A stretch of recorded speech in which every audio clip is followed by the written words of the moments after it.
So to add lights, you can go up to Create and Lights, and then you could also tear that off and leave that open so that you have the lights available to you.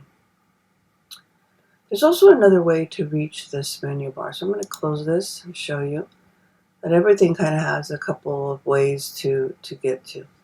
So right now we're showing the polygon modeling menu tool set here in the shelves. But if we go over to rendering, you'll also see that you see lights here. So that's another way to reach that. Okay, so there's again two ways.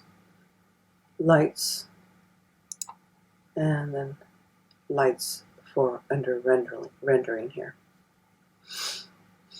Okay, so if you've seen the video on 3-point lighting, that's a really good video to watch. It'll kind of show you how to kind of set up some lighting here. So what I'm going to do is actually use a spotlight. So again, you can use any of these lights, but I would recommend sticking to the smaller like area. And let me give you, these have the names here, so I'll go ahead and pull those out. See that you have ambient light, directional light, point light, spotlight, area light, and volume light. So again, experiment with any of these. The nice thing for this tool set that I go up to Create and break that off with is that, again, I can make this a floating menu set, and then I could just click on the side here. So if I want a point light or a spotlight, and I'll start out with a spotlight, and you can click on that little box here, which will open up the attributes for this, and you can make changes to it.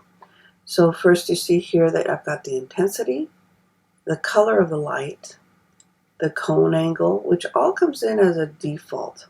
Okay. Another important thing that we have here is cast shadows. We want to make sure that that is clicked on. We definitely want, this is what's going to really help us make a really nice composition with nice cast shadows at the bottom, and really take this to the next level. So again, cast shadows needs to be on, and I'll hit Create. And you'll see that I don't see a light yet. Nothing is showing. But I'm going to move this back a little bit this way and then up. And when your light comes in, there'll be a little extended area here. That shows that where the light is emanating from. So what I'm going to do over here is I'm going to turn on the lights, and there's two ways to do that. Again, I'm under the rendering shelf, and down here at the bottom it has a little light bulb which you can turn on. That will actually just use the light that I've dropped in. Okay. Another way to show that is over in lighting. Right now I'm using default lighting, but if I use all lights, there you go. You can see that now I can start seeing what my composition might look like and start putting in more lights.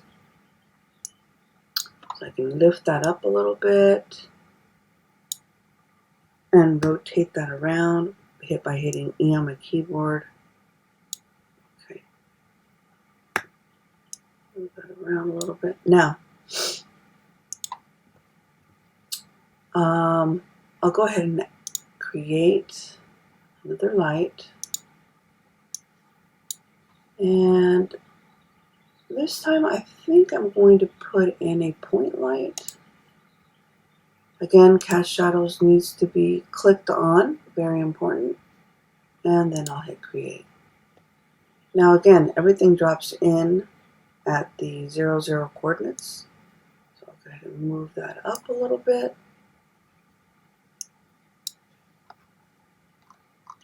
And I'm using my middle button scroll to kind of move away or move out. And again, I can place that anywhere. I'm going to set it back over this way. just lift that up a little bit. Next, I'm going to put in an area line. Let's try that out. And Cast Shadows is on there.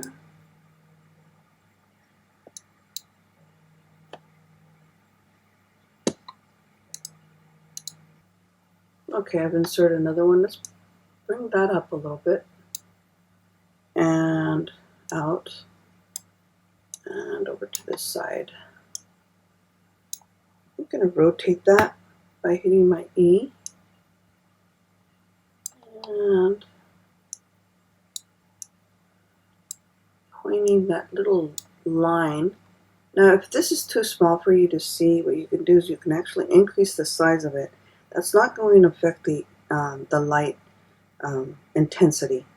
So I'm going to go ahead and make that a little bit larger so that I can place it. And you don't really see much going on yet. So